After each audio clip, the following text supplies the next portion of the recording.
السلام علیکم. Hello every one. آج میں آپ کے لیے لے آئی ہوں ایک بےحد خوفناک کہانی جس کا نام ہے خونی پلیٹ فارم. وہ ایک دور دراز شہر کا ریلوے اسٹیشن تھا.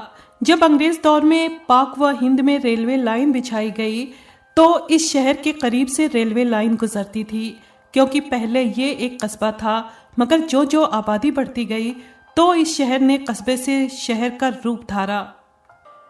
جب تحصیل سے تحصیل بنا تو پھر ایک ریلوے اسٹیشن بنا دیا گیا. یہ ریلوے اسٹیشن آبادی سے ذرا ہٹ کے تھا. ریلوے اسٹیشن کے داخلی اور خارجی یعنی انٹرنس اور ایگزٹ راستے کے سامنے ایک کشادہ سڑک تھی جو سیدھی شہر کو جاتی تھی.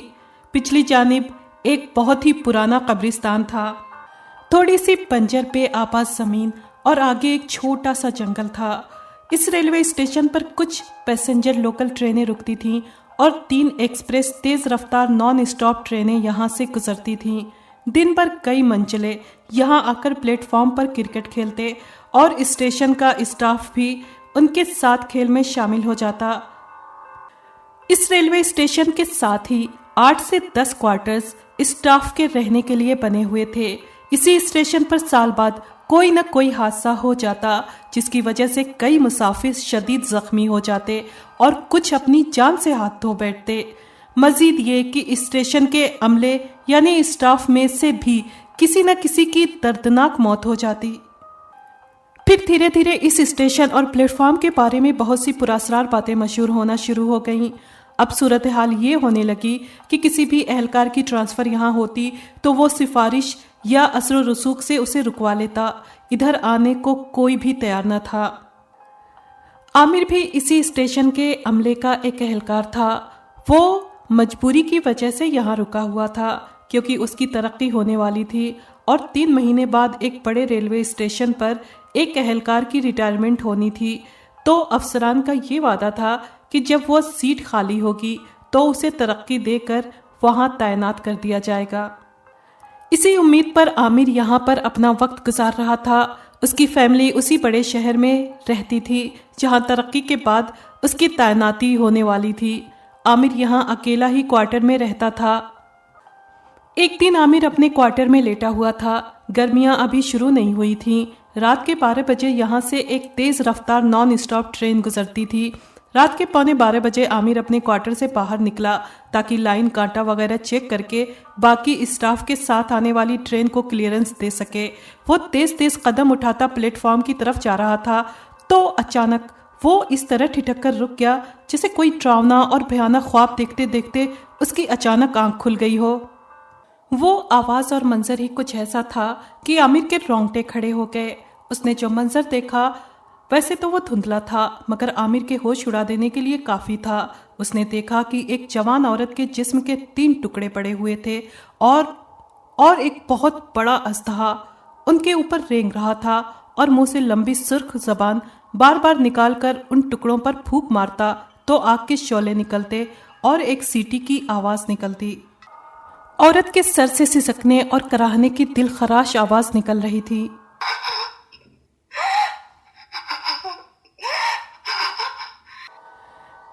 پھر اس کے ذہن کو دوسرا جھٹکا اس وقت لگا جب عورت کے جسم کے 3 ٹکڑے ایک دم سے جڑ گئے اور وہ کھڑی ہو گئی.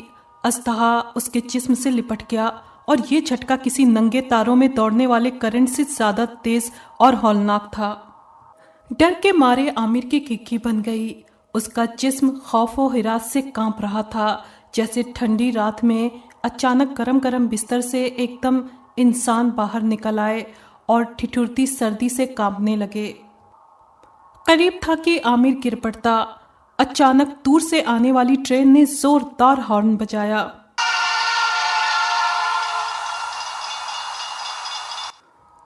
اور ٹرین کی لائٹ نظر آئی تو وہ عورت اور اژدہا اسی لمحے دھواں بن کر اڑ گئے.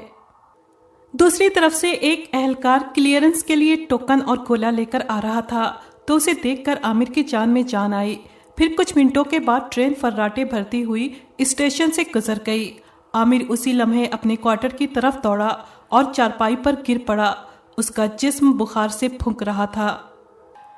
صبح اس نے رات والا واقعہ سب کو سنایا تو پورے اسٹاف میں ڈر اور خوف کی لہر دوڑ گئی۔ اب رات کو گزرنے والی ٹرینوں کو کلیئرنس دینے کے لیے کوئی اہلکار اکیلا نہ نکلتا تھا، سب مل کر نکلتے اور ٹرینوں کو کلیئرنس دیتے۔ کچھ دن خیریت سے گزرے۔ ایک رات کے آخری پہر عامر شاید کسی کام سے یا ویسے ہی اپنے کوارٹر سے نکلا اور پھر وہ ہو گیا جس کا تصور بھی نہیں کیا جا سکتا تھا۔ صبح پلیٹ فارم پر عامر کی ادھڑی ہوئی لاش پڑی تھی، جگہ جگہ سے گوشت نچا ہوا تھا، ہڈیوں کا پنجر تھا صرف۔ چہرے کے خد و خال سے پتہ چل رہا تھا کہ یہ عامر کی لاش ہے۔ فوراً پولیس کو اطلاع دی گئی، لاش کو پوسٹ مارٹم کے لیے اسپتال بھیج دیا گیا۔ ریلوے اسٹیشن کے تمام ملازمین کے بیان لیے گئے۔ عامر کی دردناک اور ہولناک موت کے بعد پورے شہر میں خوف و ہراس پھیل گیا۔ لوگوں نے ٹرین کا سفر تو دور کی بات، اسٹیشن کی طرف سے گزرنا چھوڑ دیا۔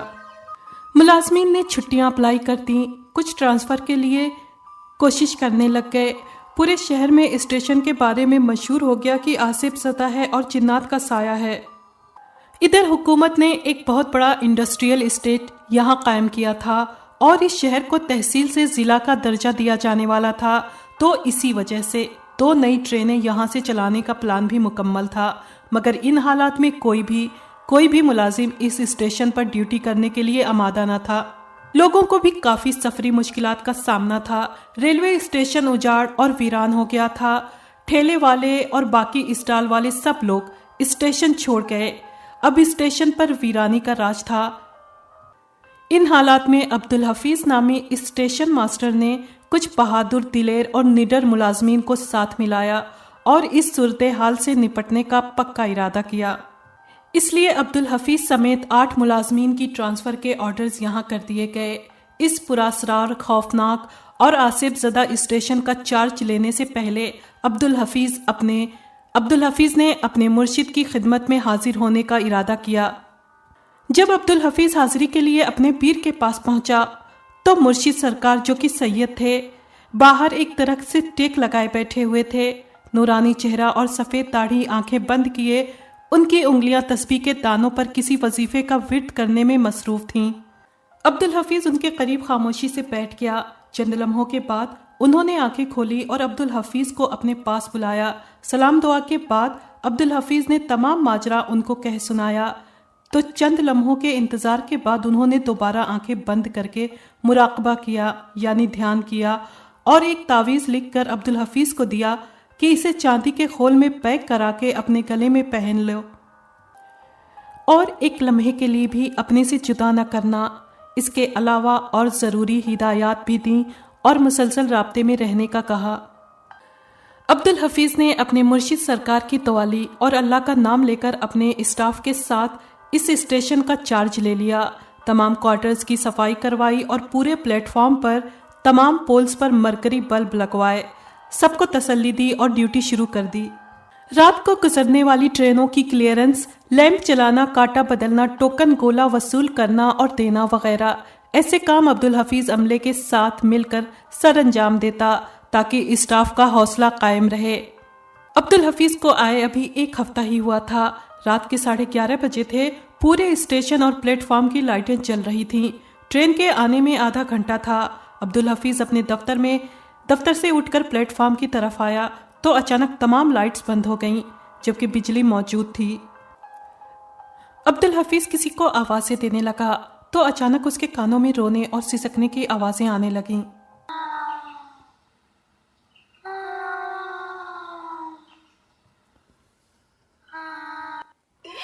اور لمحہ بہ لمحہ آوازیں تیز ہونے لگیں، پھر ایک زور کی چیخ بلند ہوئی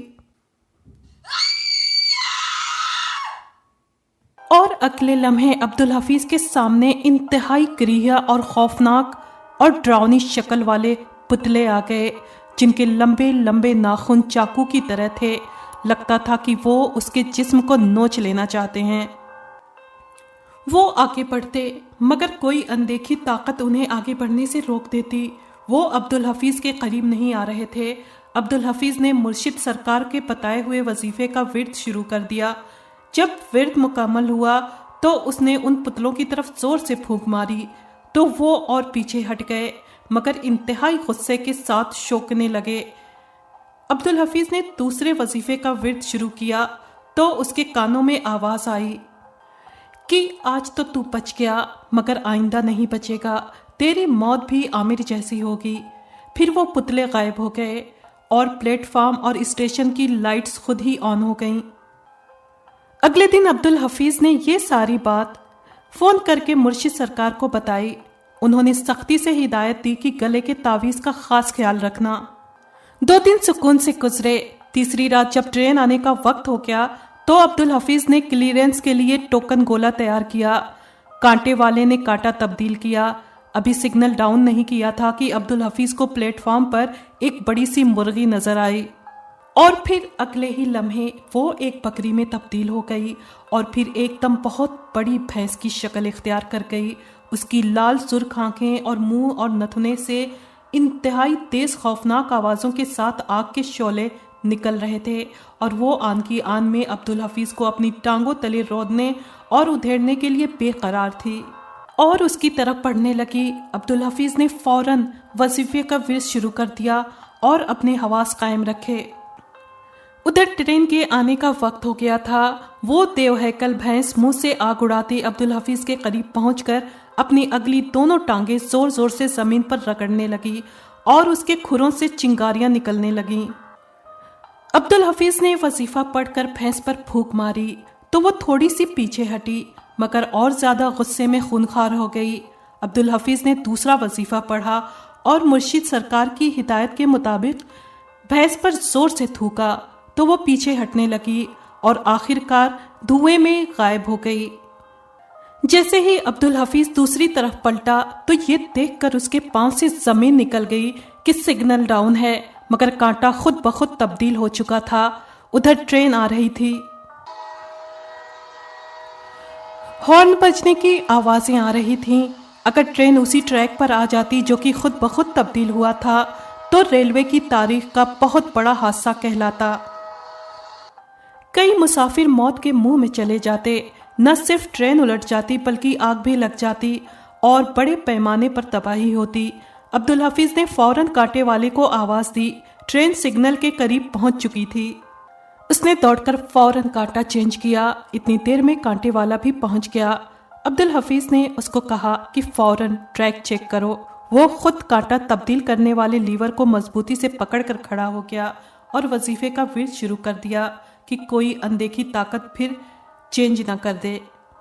سب کچھ ٹھیک تھا، لائن کلیئر تھی، ٹوکن گولا لگا دیا گیا اور 2 منٹ کے بعد ٹرین فراٹے بھرتی ہوئی خیریت سے گزر گئی۔